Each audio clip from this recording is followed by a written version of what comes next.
بسم الله الرحمن الرحيم الحمد لله نحمده ونستعينه ونستغفره ونعوذ بالله من شرور أنفسنا ومن سيئات أعمالنا من يهده الله فلا مضل له ومن يضلل فلا هادي له وأشهد أن لا إله إلا الله وحده لا شريك له وأشهد أن محمدا عبده ورسوله أما بعد فإن أحسن الكلام كلام الله وخير الهدى هدى محمد صلى الله عليه وسلم وإن شر الأمور محدثاتها وكل محدثة بدعة وكل بدعة ضلالة وكل ضلالة في النار.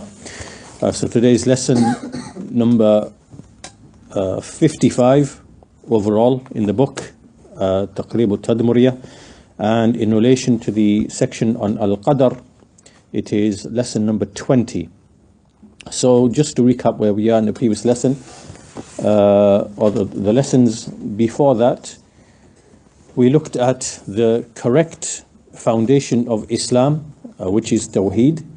And this Tawheed, in light of the Quran, has three aspects or three elements. First of all, it is to believe that Allah is one and unique in His actions of creating, owning, providing, sustaining. This is His rububiyyah. This is His lordship over the creation, and this has never been in dispute by anybody in the whole history of mankind, except of course in the modern era with secularism, humanism, atheism. But prior to that, nobody has ever disputed that. Second aspect is Allah is unique and singled out in His names and His attributes. So He has names, He has attributes. This also was not largely disputed. The pagan Arabs believed Allah is above His creation, that He has certain names, certain attributes. So this wasn't also in dispute either. Third element and aspect of Tawheed is His right to be worshipped alone. Tawheed al-uluhiyyah. This is that in which mankind differed. Mankind differed in this issue. Why? Because they began to worship other things besides Allah. They began to worship stones, trees, the jinn, the men, the stars, the sun, the moon. They began to worship these things besides Allah subhanahu wa ta'ala. And so this is where the dispute arose between the prophets and the messengers and the people to whom they were sent. And their call always began with the statement, U'budullah, worship Allah alone, ma lakum min ilahin ghayruh. You have no other deity besides Him. So this is the correct understanding of Tawheed from the Quran and from the stories of the prophets and messengers. And when we correctly understand this Tawheed, then what follows from that naturally is that a person will worship Allah alone, will make his actions sincerely and purely for Allah alone. This will then lead to rectification, right? Because it's the correct foundation of true religion, right? True religion is to single out Allah in worship. So we looked at that in the previous lessons. Then after that, we looked at an incorrect understanding of Tawheed that is found with the people of Kalam and the people of philosophy. And so basically, in a nutshell, what we looked at is they say Allah is one in His essence. By this they mean Allah is not multiple gods, like what the Christians say. For example, there's Allah and there's Jesus and so they have divisibility. They have divisibility in Allah's essence, right? So this is one part of Tawheed to them. Second part of Tawheed is they say Allah is one in His names and attributes. But this is not the same as what the people of the Sunnah intend. What they mean when they say Allah is one in His attributes is they actually mean to deny His attributes. They mean to deny His attributes. So we looked at that in some detail in the previous lesson. And the third thing they say is that Allah is one in His actions. Allah is one in His actions. And this means Allah is alone in creating, providing, sustaining, and so on and so forth. So when you put these three aspects of Tawheed together, found with the people of Kalam, that Allah is one in His essence, Allah is one in His attributes, Allah is one in His actions, you see that there is nothing here that relates to Allah is one and unique in His right to be worshipped. That's completely missing from the understanding of Tawheed with the people of Kalam. Right, so we looked at that in the lesson before the previous lesson. And then in the previous lesson we said that if you do not have the right understanding of Tawheed, so in this case you can clearly see that there's no mention of Tawheed al-Uluhiyyah anywhere with the people of Kalam. Right, to them Tawheed is simply to believe that only Allah creates, only Allah provides, only Allah sustains. Now, if we start off with that as our foundation of Tawheed, which is completely missing the actual call of the messengers, from this starting point we can then be led to numerous different positions which are misguidance and which are kufr and which are shirk, or eventually which reach the level of kufr and shirk. So by way of example, I mentioned in the previous lesson, take for example amongst the Rafida, the Shia, Al-Khomeini for example, who is a mushrik, a polytheist, a disbeliever. He says in one of his books that a person can call upon the dead, can call upon the mud, can call upon the stone, can call upon anything, animate or inanimate. This would not be shirk, so long as he does not believe that the thing he's invoking is a Rabb, right? So as long as he does not believe that the stone is a Rabb meaning one that creates, one that provides, one that sustains, he can still call upon the stone. This would not be shirk, right? Even though it would be a futile action, but it's not shirk. Right? Now this is misguidance. Why is this misguidance? Because it's based upon the understanding that Tawheed is only to believe, or is limited, or does not go beyond the belief that only Allah creates, only Allah provides, only Allah sustains, only Allah is the Rabb. So therefore, if you called upon a stone, if you called upon the sun, the moon, the stars, an angel, this is not shirk, because you haven't believed that the angel is a creator, that the mud or the stone is a creator. And this argument is completely and wholly against the actual argument in the Quran for the invalidation of shirk. Why? Because what's the argument in the Quran against the polytheists? The argument is that if you believe only Allah creates, provides, sustains, saves, rescues, gives sustenance, takes life, gives life, if you believe all this as you clearly say, then why are you invoking other than Allah? It doesn't make sense. Right? It doesn't make sense. Why are you invoking other than Allah? So why would a person invoke a stone if he doesn't believe that it can respond, that it can create, that it can provide, that it can rescue? Why would you invoke that? Right? This is a contradiction. But if you believe Tawheed is only to believe only Allah is the Rabb, then you can be led into this type of misguidance. Right? So that's one example of misguidance that can result from an incorrect understanding of Tawheed. Another example would be, this is found with the Ash'aris. The Ash'aris also say this as well, and found with the Maturidis, that Tawheed is Rububiyyah. And another position that we can be led to is Wahdatul Wujud, which is the unity of existence. Right? So you are more likely to move in that direction when you say that there is only one Lord, one Creator, and you don't incorporate Uluhiyyah. And this is what the Sufis actually fell into, because they had some other deviations before that as well, which they merged, the Kalam, Falsafa, and then something of the way of the Shia.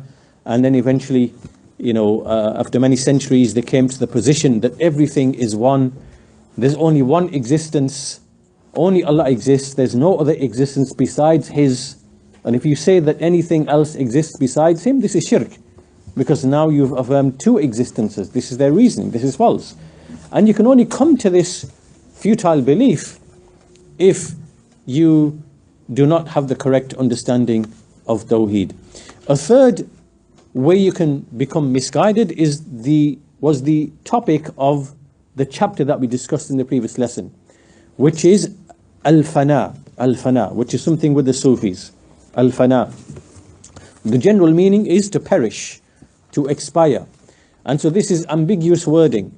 And so we said, we looked at the meaning of this word, and we looked at what could be intended. So we looked at the first two meanings. The first meaning, which is al-fana, which is dini and shar'i, it is a correct meaning. All this simply means that you seek nearness to Allah. So everything that you do in your speech, in your action, in your irada, it is seeking only Allah.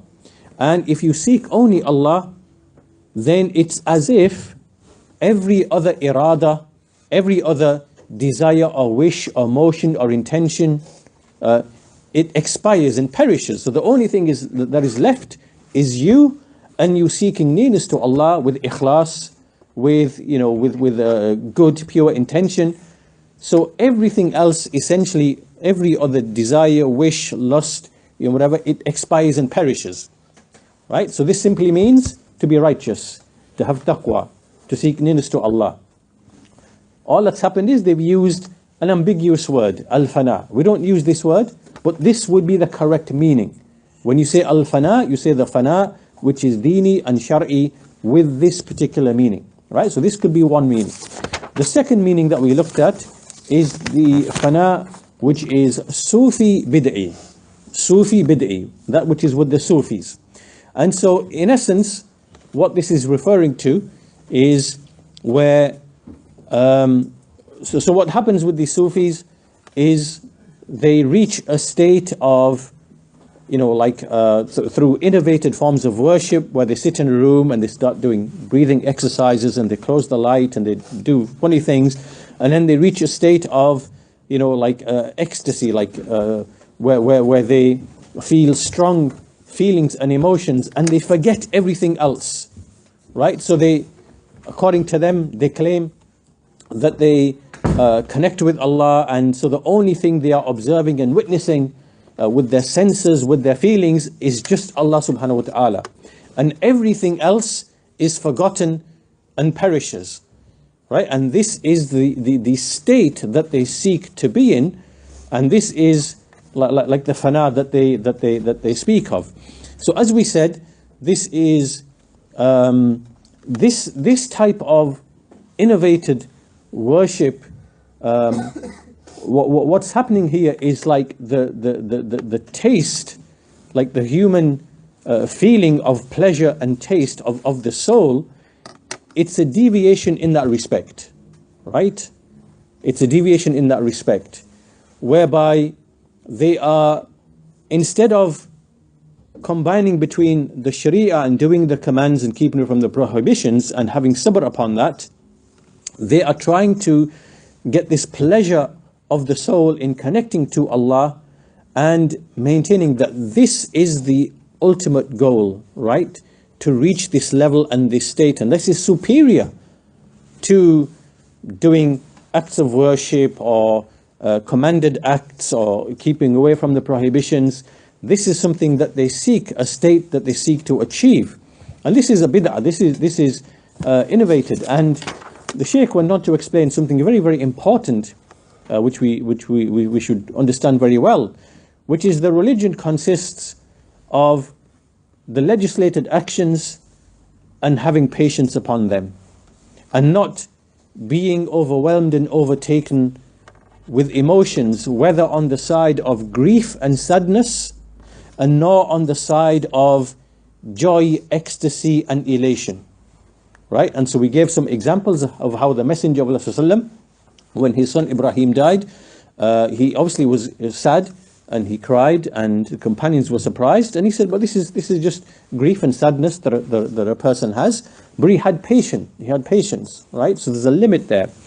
And similarly, on the other side, when the Messenger of Allah was taken up to Al-Mi'raj, and he saw great, tremendous signs, right, which required strength of the heart and strength of the vision to be able to handle seeing these amazing things which would overwhelm one of us, right? That shows patience over the signs of Allah, patience over the commands of Allah. So this is how a person is. And this what we see with the Sufis was never found with the Sahaba. We never saw amongst them this type of exaggeration in these feelings, in these emotions. It was never found amongst them. This is a sign of their strength in Iman, right? That they were able to patiently observe the Sharia and then also control their emotions, have sabr, and so on and so forth. So this is something innovated, and what it really shows, the important thing to understand here is that the human, Allah has given the human, there are certain things. There is the strength of irada. We have an irada. We have a strength of, there's anger. We have a strength of shahwa, desire. We have a strength of aql, reason. There's a strength of like emotions. And we can be misled by exaggerating or going astray in each of these faculties, right? So a person's irada can become corrupted. A person's anger, he can exceed the limits and kill someone or murder someone. A person's shahwa can exceed the limits. Even a person's intellect, like for example the philosophers and the atheists, that is a corruption in intellect. They've gone beyond. It's a corruption in intellect. It's a corruption of the fitrah. Similarly, in terms of like emotions and feelings in worship, you can go beyond the limits of the Sharia and fall into what these Sufis fall into, and what the Christians fall into, where they take love and they exaggerate in that love and that emotion and feeling, and all they want is just the feeling of, to be overtaken with this feeling of love and pleasure. And often the jinn, the shayateen come and they possess them, like they do with the Sufis as well. And they do strange and weird things, they collapse and whatever else. All of these are deviations in these faculties that Allah has put and which constitute a human being. And the Sharia has come, and the Sharia has legislated affairs which regulate and keep man in the right place to avoid transgression and to make sure his actions are that they are rectifying and that they are good and wholesome. And so this shows really that a person has to abide by stick to the Sunnah, stick to the Sharia, and only worship Allah by that which He legislated. If he doesn't, then he is going to fall into these types of deviations. So that was the second type of fana, we said. And the third type of fana is that which is the third one that we briefly touched upon in the previous lessons. We're going to continue from where we left off, which is the third type of al-fana, which is the fana which is ilhadi and kufri. Ilhadi and kufri. Right? This means basically it is wahdatul wujud. Right? It is to say that there is nothing in existence except the existence of Allah. So the only thing that you recognize is Allah. Everywhere you look, everything you see, everything you observe, that is Allah. That is a manifestation of Allah, because nothing exists except Allah. Right? So this is the unity of existence, the doctrine of the Sufis. And so this is al-fana an wujud siwa. This is like the technical definition, right? Which is that the existence of everything else perishes and no longer is present. So this means أن الخالق عين المخلوق. Right? That the creator is the essence, is the very same thing as the creation. The creation is the creator, and the mawjood or the mujad is the same as the mujid, right? The thing which has been brought about is identical and is synonymous with the thing that brought it about. They're one and the same thing. And that the Rabb is the same as the marboob. The Rabb, which creates, nurtures, is the same as the created, which is nurtured. Right? And the abid, the worshipper, is the same as the ma'bood, as the worshipped. The worshipped is the very worshipper, and the worshipper is the very worshipped. And the amir is the ma'mur. The one who commands is the same as the commanded. The commanded one is the same as the one who commands. In other words, everything is just one entity. Everything is just one entity. Right? So when Allah commands, He's commanding Himself. When a person worships, he's worshipping himself, which is from the essence of Allah, right? This is the essence of what this belief is. And everything in existence, from all the filthy things, from all the vile things, from all the impure, unlawful, haram things, everything is Allah. And the Shaykh says, وَهَذَا فَنَاءُ أَهْلِ الْإِلْحَادِ الْقَائِلِينَ بِوَحْدَةِ الْوُجُودِ كَابْنِ عَرَبِي وَتِلْمِسَانِ وَابْنِ السَّبْعِينِ وَالْقُونَوِي, right, وَنَحْوِهِمْ. So there were from the extreme Sufis, people who believe this thing.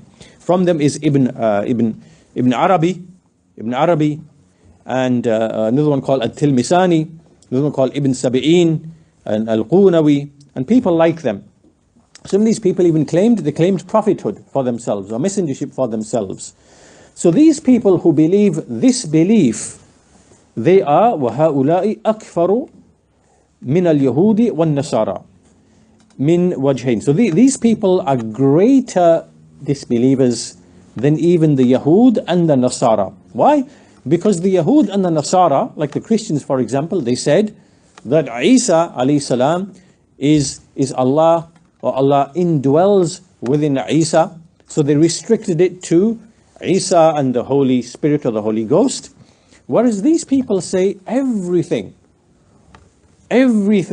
not even just the righteous people, but the wicked and evil people, and the wicked shayateen, and the evil amongst the kuffar. All of that, and likewise the vile, filthy things, all of that is Allah subhanahu wa ta'ala. It is the essence of Allah subhanahu wa ta'ala. This disbelief is greater disbelief than the Yahud and the Nasara. And the Shaykh says, actually this is from two angles. So the first angle, he says, first of all, these people have made Allah, the Lord, the Creator, to be identical to and synonymous with the marboob and the makhluq, meaning the marboob, meaning His creation. And whereas the Christians only made Allah to be in unison with one of His servants that He chose, which is Isa alayhi salam. Before they were not joined. So they became joined and in unison because they were not previously joined. Then Allah became joined and in unison with one of His servants, which is Isa alayhi salam. So this means that the people of Wahdatul Wujud are much greater in their disbelief, because they say from eternity Allah, there's only Allah. And there's no other existence besides that of Allah. So Allah is everything, and everything is Allah subhanahu wa ta'ala. That's the first angle, their disbelief is greater. The second angle is that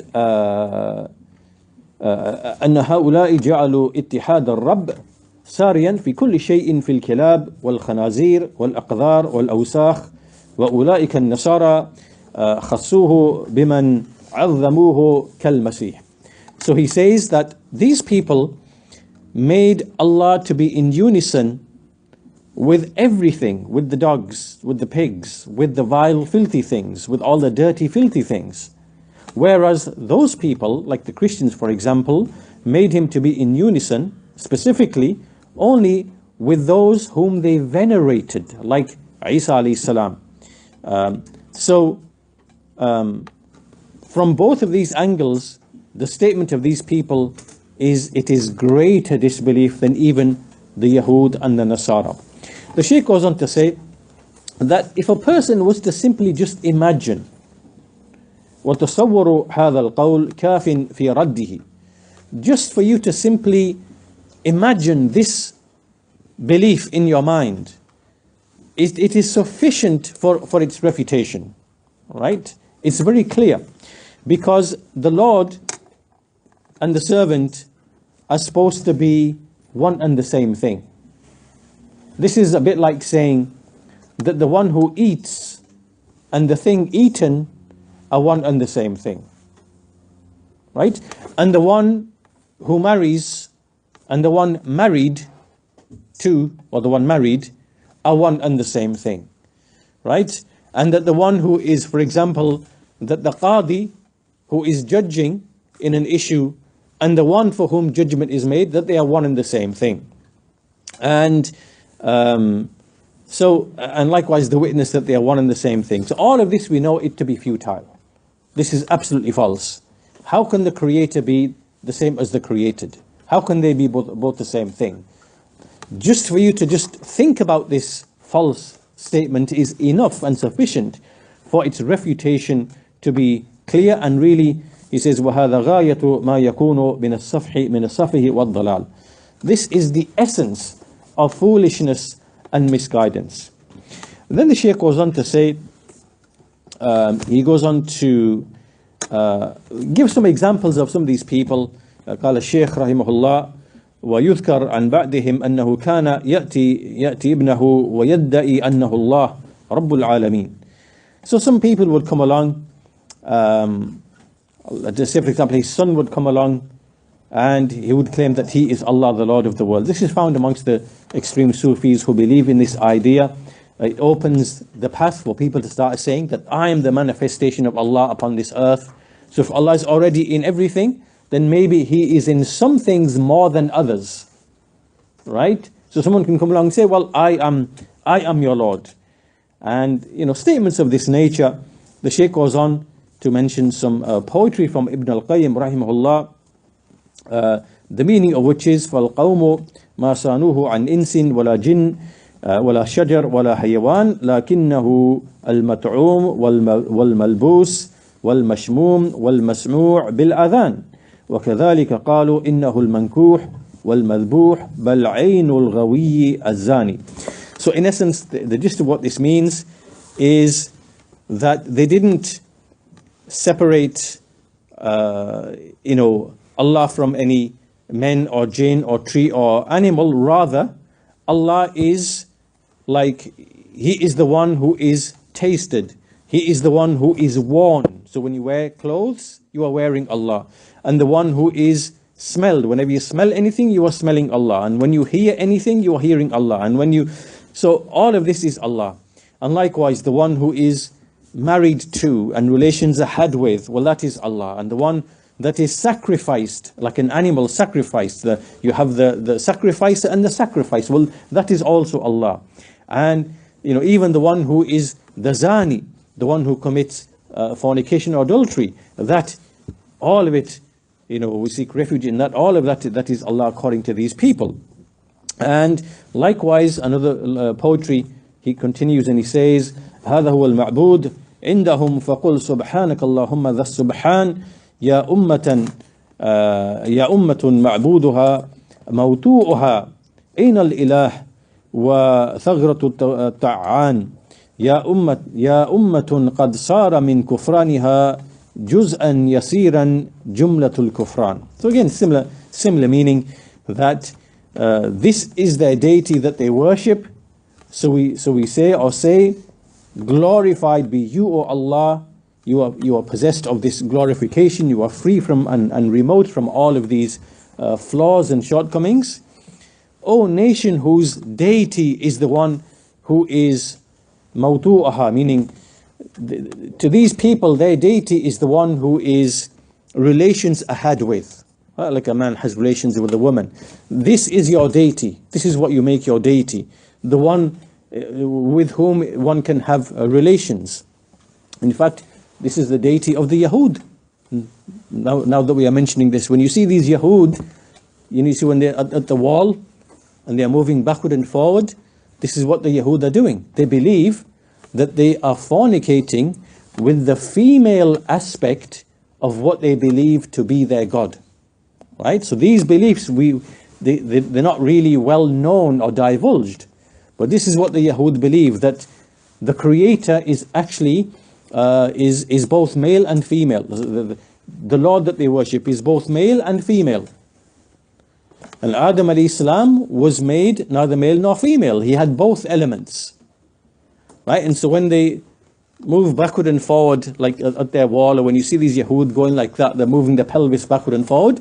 What this is actually, they are simulating, like as if they're having relations with the feminine aspect of that which they believe to be their Lord. Right? Which they call the Shekhinah.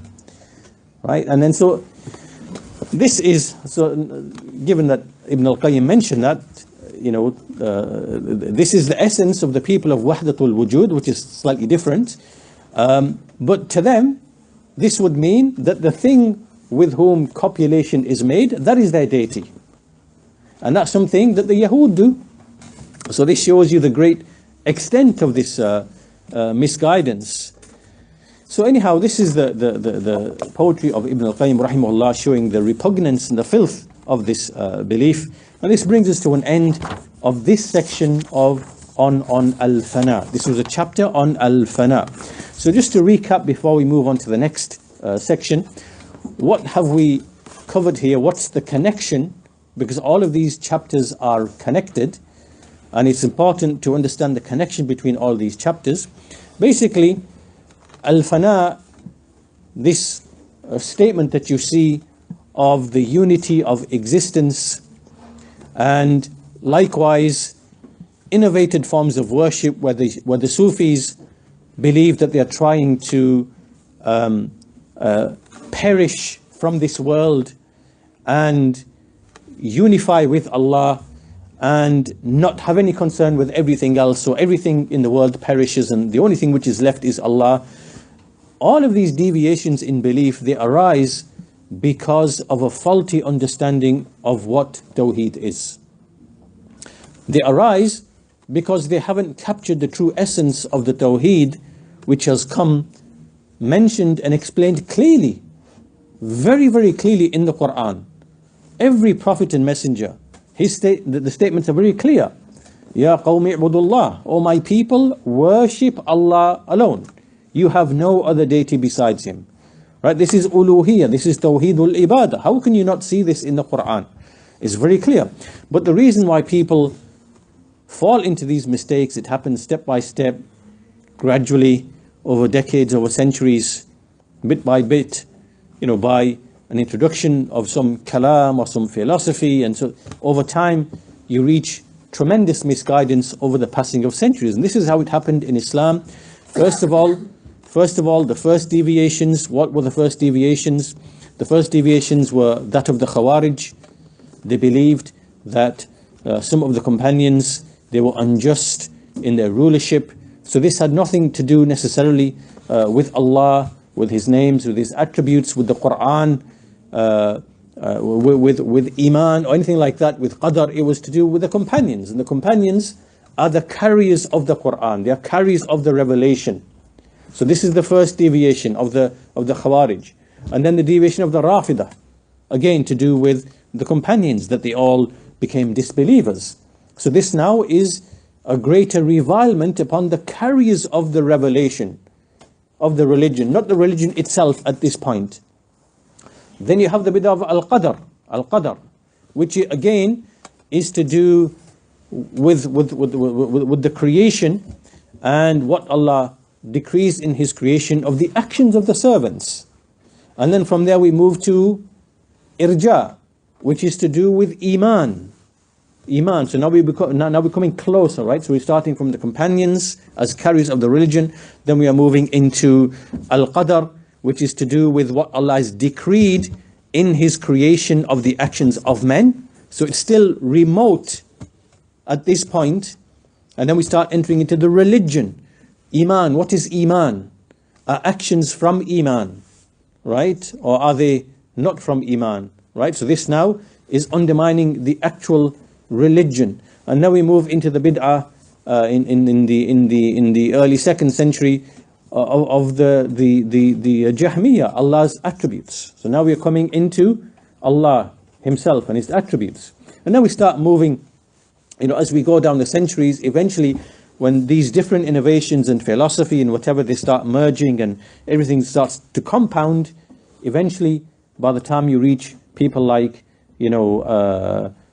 coming 5-6 centuries just before the time of Shaykh al-Islam ibn Taymiyyah, this is when you see all of these great evils appearing of wahdatul wujud and major shirk with the Rafida, the Shia.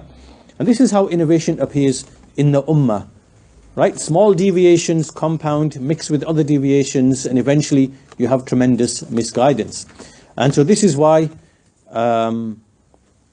as we said, it's very, very important to why the foundations are very, very important to grasp correctly and properly. And so the connection with all of this was that this chapter on Al-Fana was simply an illustration, one illustration of many that could be given to show how, if you do not have the correct foundations in Tawheed, you will be led to tremendous misguidance, outright kufr in the case of wahdatul wujud, or innovated bid'ah in worship, as is found with the Sufis, who basically are unable to have patience upon the commands and prohibitions, and instead they just want to seek ecstasy and the feeling of joy and pleasure in what they consider to be worship, a bit like the Christians who go to the church and they sing and dance and they are filled with this joy and ecstasy, and it's like the feeling, and they feel that they've merged with Allah and they've connected with Allah, and that's the most important thing.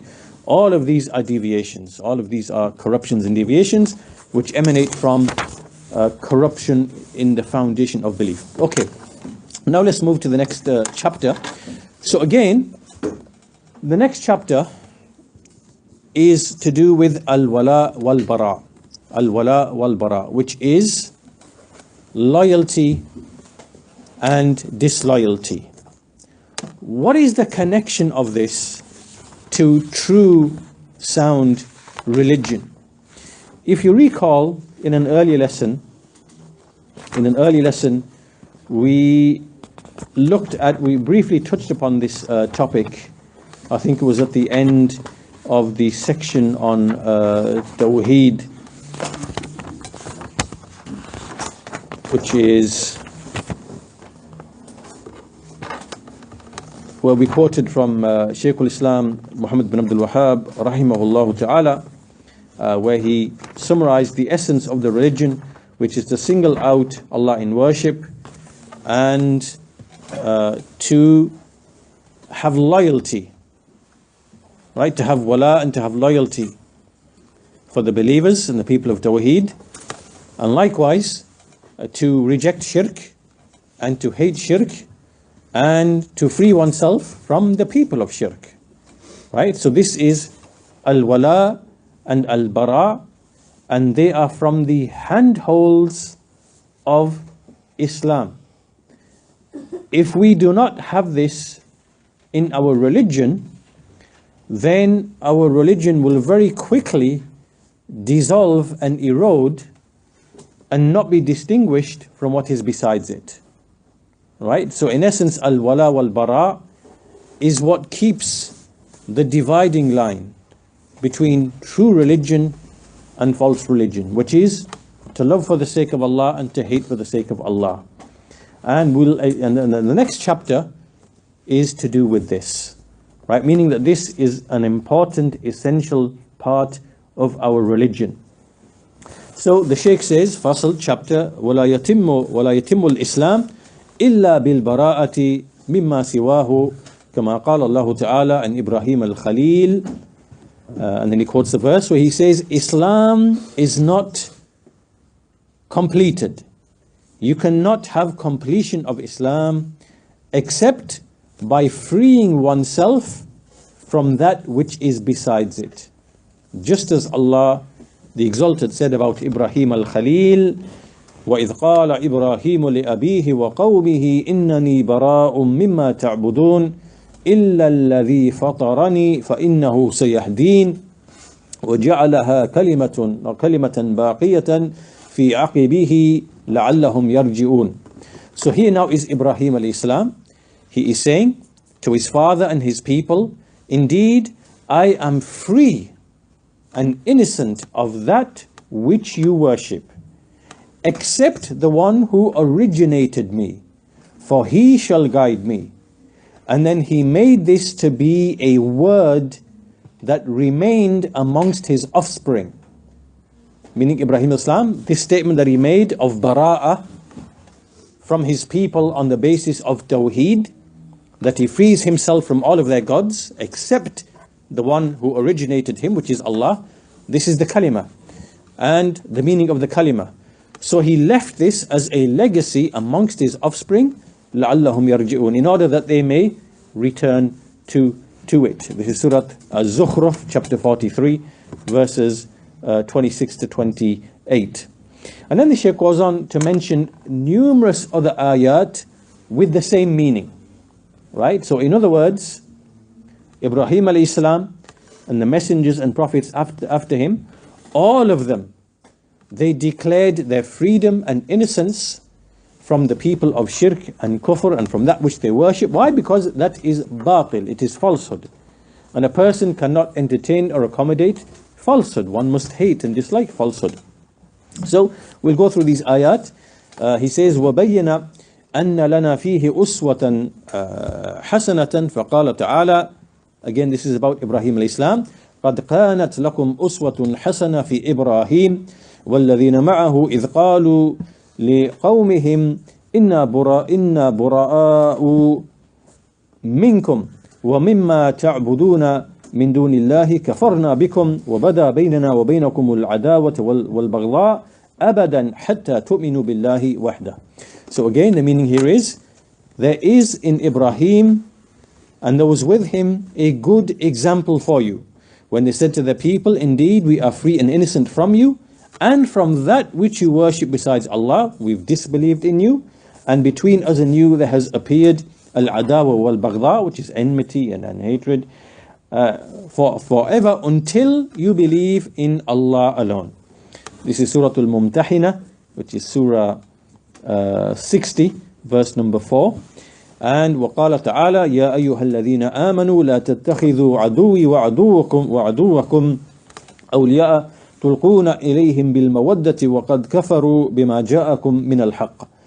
O you who believe, do not take my enemies and your enemies as friends and protectors, showing mawadda, which is love, to them, while they have disbelieved in that which has come to you of the truth. Again, same chapter, Surah Al-Mumtahina, chapter 60, verse 1. And also the statement of Allah Azza wa Jal, very similar, يَا أَيُّهَا الَّذِينَ آمَنُوا لَا تَتَّخِذُوا الْيَهُودَ وَالنَّصَارَى أَوْلِيَاءَ بَعْضُهُمْ أَوْلِيَاءُ بَعْضٍ وَمَن يَتَوَلَّهُم مِّنكُمْ فَإِنَّهُ مِنْهُمْ إِنَّ اللَّهَ لَا يَهْدِي الْقَوْمَ الظَّالِمِينَ. O you who believe, do not take the Yahud and the Nasara as friends and protectors and allies. They are allies one to another. And whoever amongst you turns to them and shows allegiance to them, then indeed he is among them. Indeed, Allah does not guide a wrongdoing people. To the end of the passage, this is Surah Al-Ma'idah, chapter 5, verse 51. And also the statement of Allah Azza wa Jal, at the end of Surah Al-Mujadilah, which is verse 58, chapter 58, verse 22, in which Allah says, وَلَا تَجِدُ قَوْمًا يُؤْمِنُونَ بِاللَّهِ وَالْيَوْمِ الْآخِرِ يُوَادُونَ مَنْ حَادَ اللَّهَ وَرَسُولَهُ. You will not find a people believing in Allah and the last day who show love to those who oppose Allah and His Messenger, وَلَوْ كَانُوا, even if they were آبَاءَهُمْ أو أبناءهم أو إخوانهم أو عشيرتهم, even if they were their fathers or their sons or their brothers or from their relatives. They are the ones, أُولَٰئِكَ كَتَبَ فِي قُلُوبِهِمُ الْإِيمَانِ وَأَيَّدَهُمْ بِرُوحٍ مِّنْهِ. These are the people in whose hearts Allah has written Iman and has strengthened them with a spirit from himself. وَيُدْخِلُهُمْ جَنَّاتٍ تَجْرِي مِنْ تَحْتِهَا الْأَنْهَارِ. To the end of the ayah, Allah will enter them into gardens beneath which are rivers, to the end of the ayah. So all of these verses, what do they show? These verses show the way of Ibrahim alayhi salam, of freeing himself from the people of shirk. It shows commands, clear commands from Allah subhanahu wa ta'ala, not to take the people of disbelief as friends and allies, those whom you have affection and love and in whom you confide and you make to be close, intimate, right? This is prohibited. And so this bara'ah is an important foundation of our religion. And this bara'ah is of two types. There are two ways in which it is manifested. So he says, وَالْبَرَاءَةُ نَوْعَانِ الْأَوَّلِ بَرَاءَةٌ مِنْ عَمَلٍ الثَّانِي بَرَاءَةٌ مِنْ عَامِلٍ. So he says that this freeing oneself and disloyalty is of two types. The first one is freeing oneself from the deed, from an action, from a deed.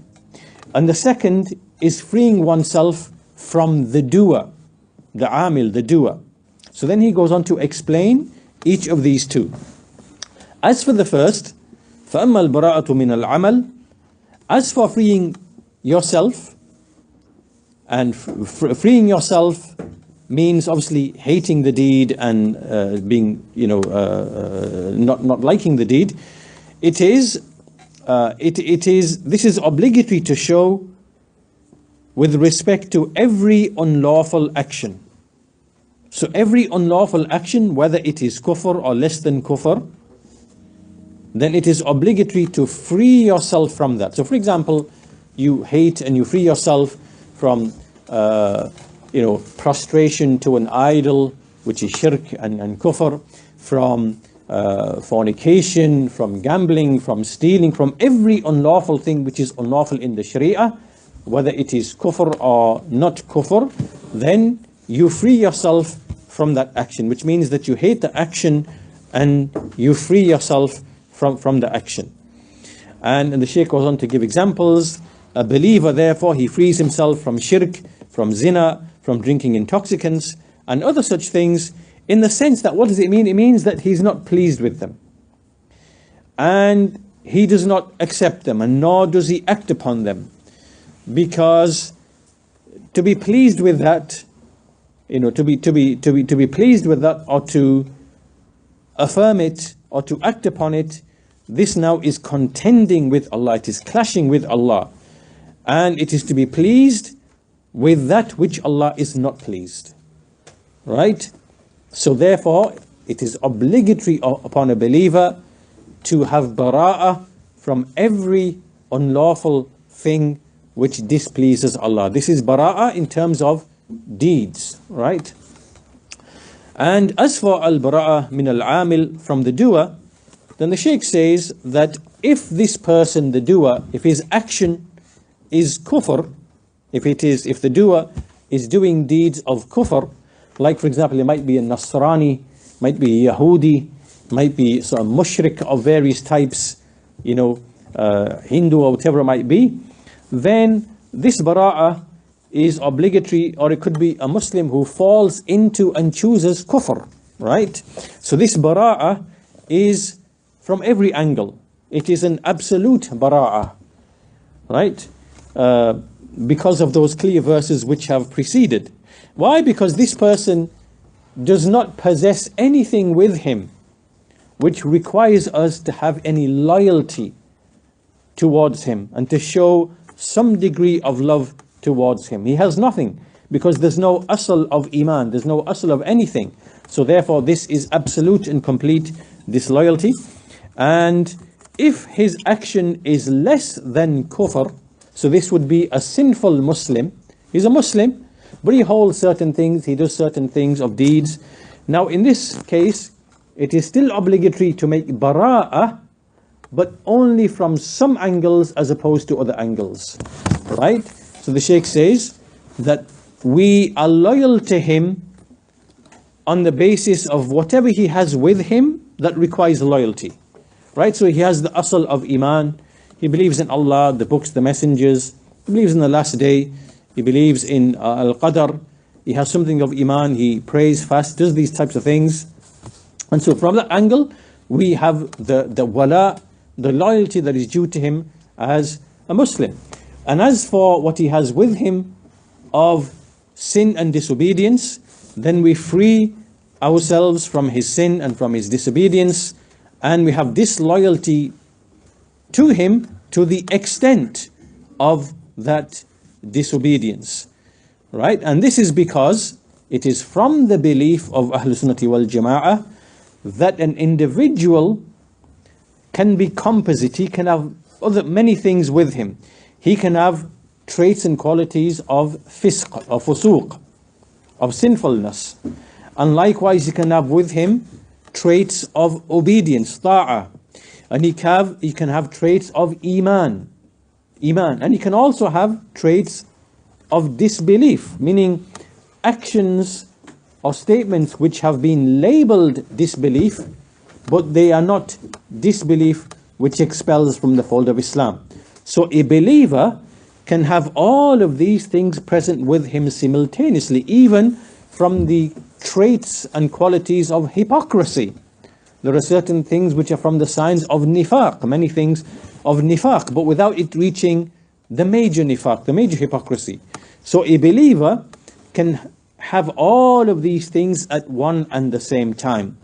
Has the asl of iman, he has sin, has disobedience, has actions and deeds which amount to the minor kufr, the lesser kufr, and he could even have actions of hypocrisy, but he's still a believer, right? And he's still within the ranks of the Muslims, and we still have loyalty towards him in accordance with his iman, and we are disloyal to him to the extent of his disobedience. Now, the Shaykh goes on to give an evidence for the point just made, and he says in the Quran, in Surah Al-Hujurat, Allah subhanahu wa ta'ala mentions, وَإِن طَائِفَتَانِ مِنَ الْمُؤْمِنِينَ اقْتَتَلُوا فَأَصْلِحُوا بَيْنَهُمَا وَإِن طَائِفَتَانِ مِنَ الْمُؤْمِنِينَ اقْتَتَلُوا فَأَصْلِحُوا بَيْنَهُمَا. If two parties from the believers fight, then rectify between them. فَإِن بَغَتْ إِحْدَاهُمَا عَلَى الْأُخْرَى فَقَاتِلُوا الَّتِي تَبْغِي حَتَّى تَفِيءَ إِلَى أَمْرِ اللَّهِ.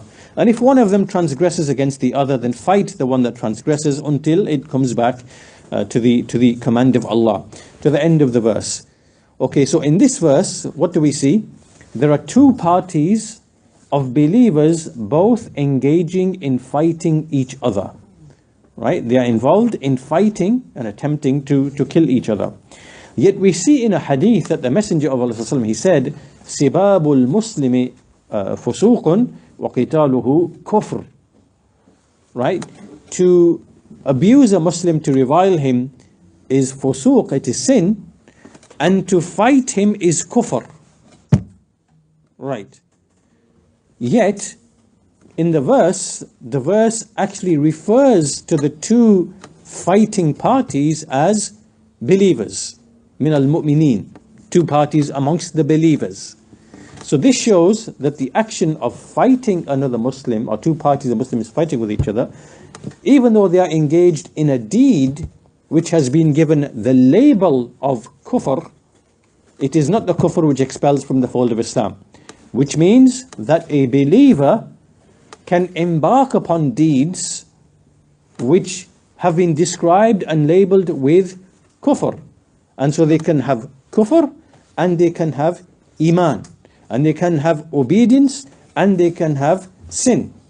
Yet they are still within the fold of Islam.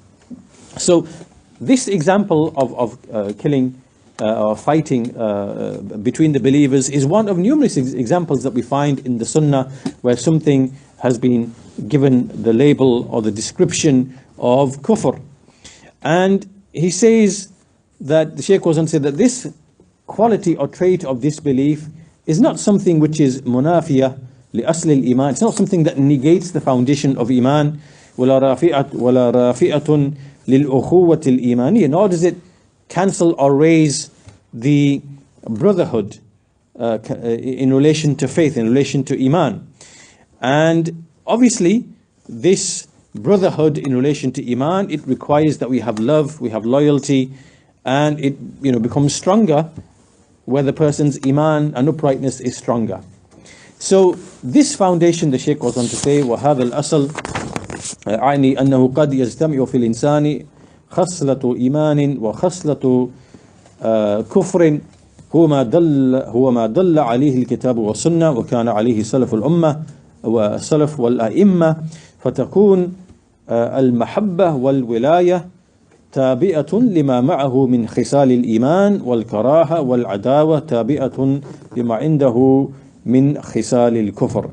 So he says here in this paragraph, this foundation, which is that one person can have combined within him the traits and qualities of Iman and the traits and qualities of Kufr. This is something, without that being a major Kufr, this is something indicated by the book and the Sunnah, and this is what the Salaf and the leading scholars are upon. And so therefore, when we show love and loyalty to a person, it is on the basis of and follows the particular qualities and traits of Iman that a person has. And likewise, disliking and enmity, that follows what that person has of the traits of disbelief. So in other words, we don't take the way of the Khawarij. We don't say that a sinful person, for example, who drinks alcohol habitually, now he's a disbeliever, we have to free ourselves from him completely, he's a doomed and damned sinner who will be in hellfire for eternity, we have nothing to do with him, and this is wrong. This is incorrect. In fact, in the time of the Messenger of Allah, there used to be a man called Himar, called donkey. He was a habitual sinner. He would be brought routinely to the Messenger of Allah when he was caught drinking or whatever, and he would be punished, given a punishment. And then some of the companions once would say, "May Allah's curse be upon him." And the Messenger prohibited that and said, "Do not curse him, because this is a man who loves Allah and His Messenger." So even a sinful person, a habitual sinner, can have love of Allah and love of His Messenger. Why? Because it is possible in one person for all of these things to be combined. So we are neither on the way of the Khawarij, nor are we on the way of the Murji'ah, who say that as long as a person simply believes in Allah, believes in the Messenger, the books, the angels, this now is completion of Iman, and he has perfected Iman, and his Iman now is equal and the same as the Iman of Abu Bakr and Umar and so on and so forth, without him doing the same deeds, without him having the same ibadah, having the same taqwa and whatever. This is false as well, because your Iman is in accordance with your deeds. So we say this is a sinful, deficient person, the one who sins, the one who falls into shortcomings. His Iman is deficient, right? So we are in between those two. And the Shaykh Ibn Uthaymeen, rahimahullah, he simply goes on to give some examples in his commentary, just to expand upon this. And he says, for example, you might see a sinful man who shaves his beard, for example, and so how do we treat this person, right? Applying this principle, right? So the first one is to free ourselves from the action, right? So we free ourselves from shaving the beard because this is haram, and so it's obligatory upon us to free and to dislike this action and to free ourselves from this action, and to not be pleased with it in our hearts. This is what is meant, right? To dislike it and not be pleased in our hearts that this person is shaving the beard, right? This is in terms of the action. As it relates to the person, then obviously he has Iman with him. There's Iman with him. And he prays, he fasts, he might do other deeds. And so the Iman that is with him, then obviously we cannot free ourselves from him absolutely from every single angle. So, but what we say is, we say that we are free from you and from the action you are doing, but because you have Iman, the foundation of Iman, and you have other deeds and righteous deeds, then we love you on the basis of that. And we dislike what you are doing, and we dislike what is with you of sin. right? So this is a balance, this is the right approach in terms of, and then likewise in terms of the people of Kufr, Yahud wa Nasara, and then obviously there's no Iman with these people, and so we have hatred and enmity of what they do. So we're not pleased with what they do, of the worship of Isa alayhi salam, and worship of the cross and whatever else they worship, and likewise the mushrikeen. So we detest and hate what they do, the amal, because it is shirk, it is kufr, and likewise from the amir, from the doer, right? So here now this is absolute, because there's no iman with these people. So therefore this is an absolute. We free ourselves. It is just like Ibrahim alayhi salam. There's appeared enmity because what they do is shirk and kufr, and this will never change up until you leave and you believe in Allah alone. So this is from the amal and the amil, right? Together, all of it. It is bara'ah completely. And this does not mean, obviously, this does not mean now that interactions and relations are completely prohibited, because we can have trade relations, we can have, righteousness to parents who might be non-Muslims and whatever it might be, right? So we still have that bara'ah deeniyah in terms of the religion, but when it comes to the world, then there are certain interactions which are allowed, which in the Quran, Allah has said that Allah does not prohibit you from those who do not fight you for your religion or expel you from your homes, that you are righteous towards them, and that you are just in your dealings with them. This is not prohibited, right? And so again, this bara'ah is bara'ah in terms of the deen, and in the dunya certain interactions are permitted, for certain wisdoms and purposes, but it is the intimate love and loyalty on the basis of religion that is prohibited. It is prohibited, right? And as far as it relates to, for example, in relation to the world, then if it's a relative such as a parent or a sibling, then you have natural love, which is family love, which Allah has put in the hearts to do with blood ties, right? So you love your mother because it's your mother, because she raised you, and so you're kind, even though she's a non-Muslim, you're kind towards her, right? This is hubb, which is muhabba, which is tabi'iyyah, right? But outside of that, then you cannot have what goes beyond that and have love for the people of disbelief on worldly grounds, right? This is now going to be harmful, and it would be prohibited, right, on the basis of worldly issues, such as becoming attached, for example, to sports personalities, sports people like that, and having mahabba and affection and whatever. This now is a type of love and loyalty which would be prohibited, right? And so all of this, as we said at the very beginning, why is this an important foundation? Because this is something that keeps the dividing line between kufr and iman, it keeps it intact, right? Because what you love and what you hate is what keeps that dividing line present. It's like erects a barrier and a protection. But as soon as you erode this, when you start saying, for example, oh yes, that's okay, yeah, he has his way, he has his path, I don't hate him, I don't hate what he does, that's his choice and that's the path, whatever, you now start undermining and breaking that protective barrier. And then over time what will happen is you will start speaking about the legitimacy of all religions and ways and paths to Allah subhanahu wa ta'ala, and then all of a sudden we'll start speaking about unity of religions, and all of a sudden we'll start speaking about heavenly religions and Abrahamic faiths and whatever else. The next thing you know, everybody's now equal, right? The mu'min, muwahid is the same as the Yahudi, is the same as the Nasrani, is the same, right? And this will happen over time. And so what prevents all of that, and which is part and parcel of our religion, is al-wala wal-bara. And this is why the people of disbelief, they target this and they try to make it look as if this is, extremism and whatever else. But they do it selectively, right? They won't do it for the Yahud. For the Yahud, it's totally fine for them to hate and love, for the sake of their religion, and to despise other people and to look down upon other people and to spit on other people like they spit on the Christians in Palestine.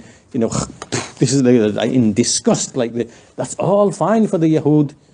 For the Jews, it's okay for that. You can't excuse them of extremism, and you can't accuse them of, but they try to target al-wala wal-bara, right?